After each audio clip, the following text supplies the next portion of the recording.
ចាឥឡូវយើងមកដោះស្រាយលំហាត់ខអញ្ចឹងលំហាត់ខគឺគេឲ្យយើងគណនារយៈពេល1វ៉ាត់កោសិកាអញ្ចឹងនៅក្នុងប្រធានលំហាត់យើងមិញ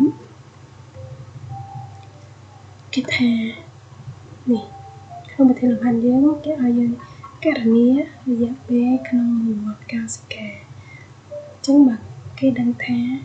ដើម្បីបានកោសិកាទាំងអស់គេប្រើរយៈពេលអស់48ម៉ោង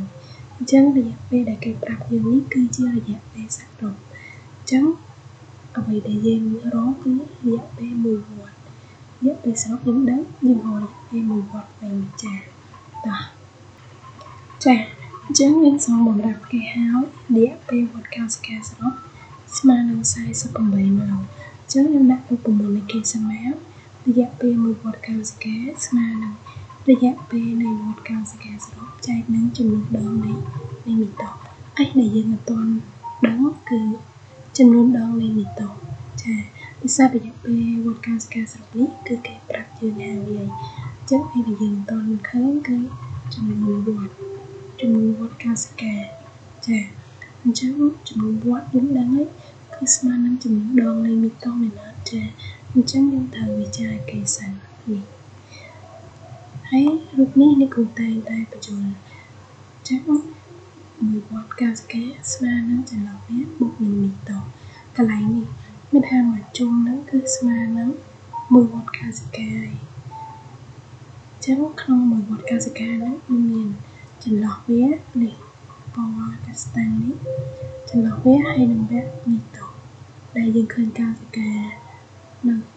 កែមនឹងឯង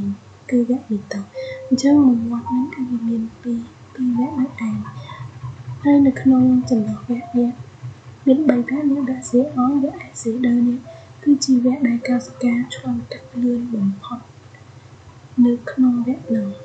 អញ្ចឹងយើងអាចទាញបានថា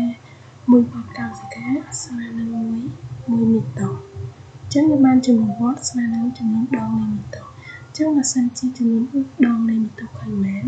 ចំនួនវ៉ាត់កោសិកាក៏ឃើញនឹងប៉ុណ្្នឹងដែរចាហើយចំនួនដងនៃមីតូនេះ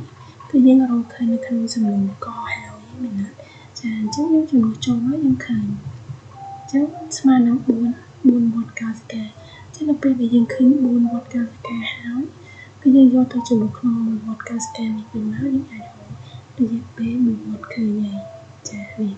អញ្ចឹងមានន័យថារយៈពេល1វ៉ាត់កោសិកាគឺស្មើនឹង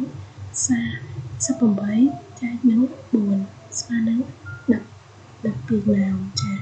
អញ្ចឹងសំណួរខយើងមានប៉ុណ្ណឹងហើយកុំភ្លេចដាក់ដូចនេះគេផង